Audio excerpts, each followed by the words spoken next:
Good day, ladies, and welcome to another review by the bros who are actual bros. Super Kext Bros, of course. Some of you are gonna have a hard time believing this, but there was a time not too long ago when the only way to play computer games, that's VR games minus the VR, was your parents' PC or personal computer. Theirs, not yours. And when they weren't looking, you were forced to split what little time you had between watching crappy pixelated porn GIFs, and playing sad games. One of those games was a little arena shooter called Quake 3, and I loved Quake 3. I also sucked at Quake 3, terribly. The reason I bring up Quake 3 is because that's the first game that came to mind when I fired up Hyperdash on my Quest 1 in the early alpha days on SideQuest. Hyperdash is a lot like Quake 3, but it's also in VR, and it also happens to be also different. I'm still terrible at it though. So in a sense, nothing has really changed. Anyway, let's go. NANI?!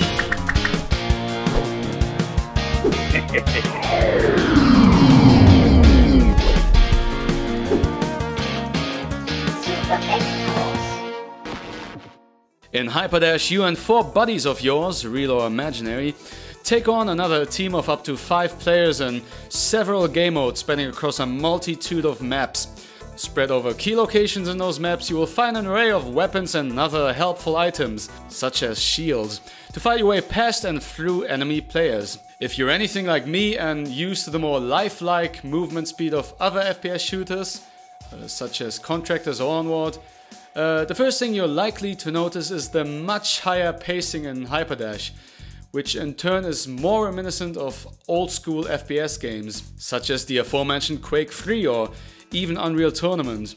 But what really sets the game apart from any of these other games is the ability to dash, hence the name of the game I suppose, and to make use of an oftentimes rather intricate network of rails laid out throughout each map and grind those to get from A to B even faster. The risk versus reward of these on-rail sections is what really adds tons of excitement to the matches in Hyperdash and really gives the game its own identity.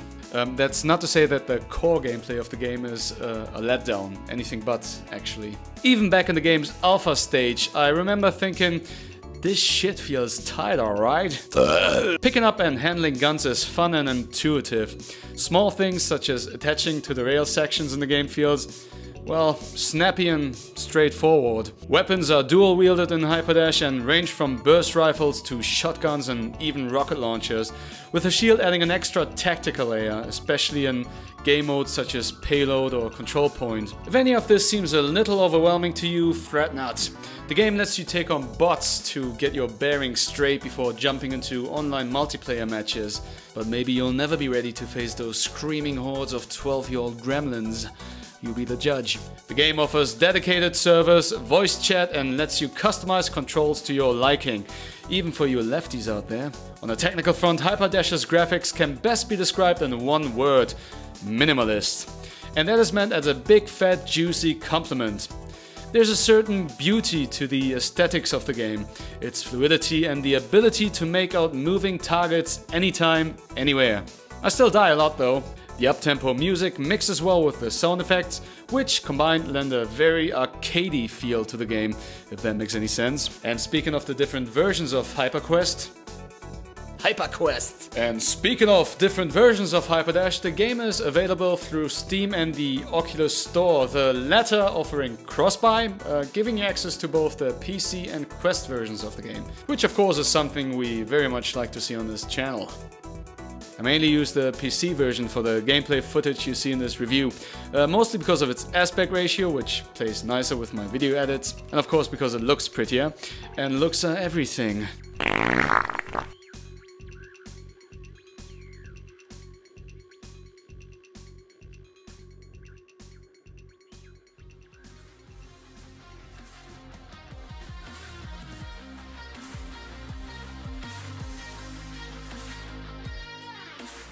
Hyperdash will set you back a reasonable 1999 spent plutonium rods, and it is most definitely worth the radiation poisoning. Just make sure you bring your stronger set of VR legs. As always, thank you for joining.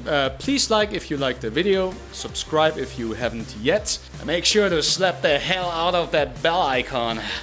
Actually, stepping it once will do just fine. Please be gentle. Take care, everyone. Over and